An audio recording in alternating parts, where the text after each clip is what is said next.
And when 2023 really began, the rumor and innuendo really started to get cranked up about Vince McMahon trying to return to his company. As you'll recall, he did the whole retirement, if you will, in 2022. That was during the summer. But fast forward, and we started to hear in January, Vince is trying to come back. The result was Stephanie resigning as being, I guess, her temporary post of the co-CEO. People were abuzz about what does this mean? I don't think anybody would have predicted. Well, it means that Vince is positioning himself for a merger in a few months and then immediately perhaps being pushed out, depending on who you believe. But even when he said he was coming back, I mean, the statement was, well, he's not coming to the office. Okay, well, he is coming to the office, but he's only coming to the office to try to work on a merger or a sale. I mean, that whole thing went wild this time a year ago, and Stephanie has been out for the entire year. Were you surprised to see Stephanie move away from WWE in a formal official capacity? I really was. And I can't put my finger on why. It's just such an overall assumption on my part that she would have never left. I know it's a publicly held company, and especially now that they've merged, it's a different company altogether. But I never saw Vince leaving. Oh, okay, there's some extenuating circumstances involved in that whole scenario, but I certainly never saw Stephanie leaving the business. I just didn't. Number one, she's so good for the industry. Yes. She's incredibly smart. Just a few moments ago, I was talking about, salespeople that really understand how to overcome the objections and present the product in a way that makes people want to be involved in it. Find me somebody better than Stephanie McMahon qualified for that job. And I'm not talking about Stephanie as a salesperson. I'm talking about Stephanie as an executive representing the brand. The fact that a powerful, attractive, super intelligent, accomplished young woman is the head of a publicly held sports entertainment company, I don't think you could create a better scenario than that. So to see her walk away from it with really no explanation other than she wanted to spend more time with family, which is fine. Right. Yeah. And I think that's a question, right? Is that really it? Is that really why she walked away? Or is there some other reason? I don't know. Of course, there's another reason. Come on, man. Well, we don't know that. Well, listen, the rumor and innuendo is, they had to dig through absolutely everything with Vince's side business. Whew. That had to be tough. The person who's going to be reviewing all that and helping make a decision is his own daughter. That's a tough deal, is it not? You don't think she knew about, look, Vince has been Vince for a long time. Stephanie's an adult. Do you think she was shocked by any of that? Yep. Really? Yeah, absolutely. Okay. 100%. Okay. I mean, listen, I know a lot of people who are listening to this think of these people as television characters. They're real human beings from a real family. And they're real. I mean, that had to be, I just can't imagine. Like, it's hard I know that people listen to this and they think they're just no chance in hell billionaire strut down to the ring, but that's a real dude. It's a real husband. It's a real dad. And I can't imagine that dynamic and how challenging and how stressful that would be for any family. For the person who has to really dig into the ugly or dark side of anyone's personality, and that person who has to review it all is your own child. Man, I mean, listen, everybody listening. Conrad, I got to tell you, I didn't really think of it from that perspective, but I can see why you're probably right.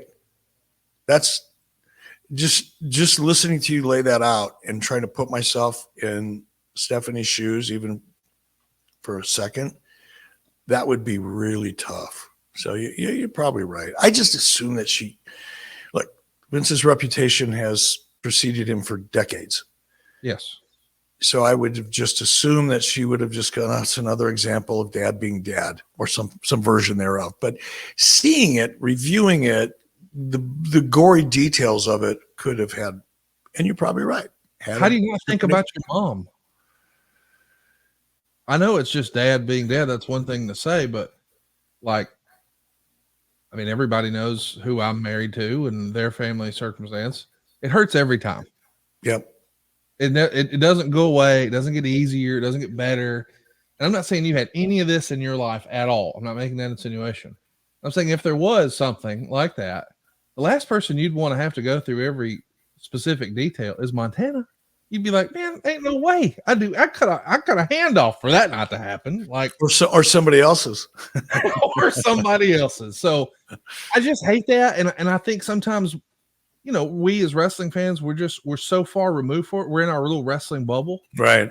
That we just think about it that way. It's like, hey, these are real people. And I get why she would be like, oh, if he's coming back, I'm gonna go home. Let me just be mom. You know, I don't have to do any of this. I'm financially okay. Let me just take care of my family for a bit. And Lord bless her, because I think the world over like you do. And by the way, I'm not sitting here throwing dirt on Vince. This is all public stuff. I mean, goodness gracious. I want people to remember, hey, these are real people, real human beings.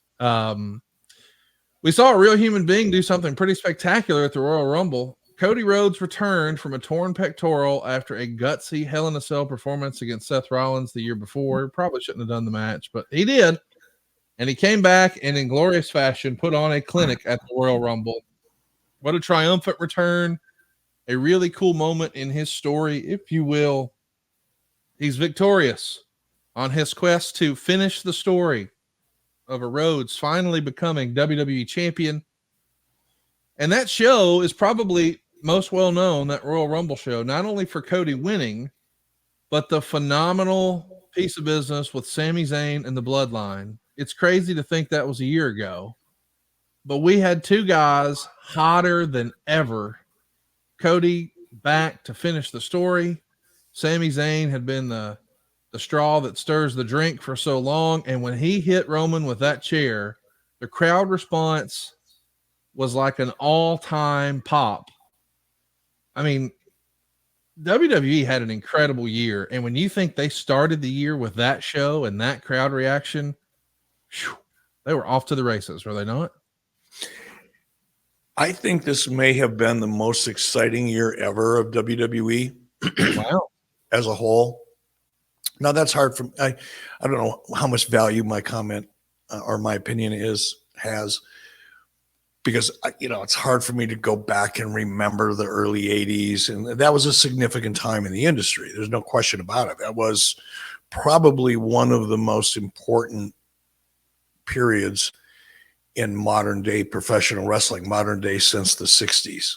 Okay. Just because of the impact that WWE had on the television landscape by evaporating the territories, eliminating all the competition, eliminating the territories, presenting his product at a national level, across cable, breaking into the pay-per-view business when they did. All of those things made WWE such a juggernaut in the early 80s. But in terms of quality of content, I don't think you could compare any other 12-month period, the 12-month period that we've just witnessed, to any other 12-month period in wrestling history, more or less WWE history. It's just been phenomenal. And it's the big things that we're all talking about, including Cody Rhodes right now and Roman Reigns and all the bloodline and Jey Uso's emergence and all of that. But, then you've got the LA Knights coming out of the woodwork and just exploding onto the scene. There's been so much good stuff in the last 12 months. I'd like to hear if there's been another 12-month period. I'd like to hear it so I can go back and watch part of it